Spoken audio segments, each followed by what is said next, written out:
बिस्मिल्लाहिर्रहमानिर्रहीम अस्सलाम वालेकुम रहमतुल्लाहि व बरकातुहू। टुडे इज़ 6 अप्रैल 2021 और दिन है मंगल का। आज हमारा लेसन है नात।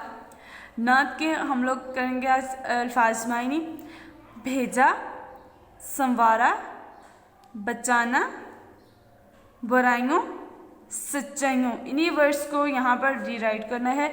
नेक्स्ट है मंदरजे से अल्फाज के दुरुस्त मायने पर दायरे लगाए। उतारा, नाजिल किया, संवारा, दुरुस्त किया, पुकारा, बुलाया, सच्चाई, सच्ची बात। नेक्स्ट है जुमले बने। नबी, हज़रत मोहम्मद सल्लल्लाहु अलैहि वसल्लम अल्लाह के आखिरी नबी हैं। कुरान, कुरान पाक अल्लाह की आखिरी किताब है। सिखाया, अली ने मुझे कुरान पढ़ना सिखाया। Now turn page number 6। प्यारा, अली बहुत प्यारा है। संवारा, नबी सल्लल्लाहु अलैहि वसल्लम ने दीन और दुनिया को संवारा है।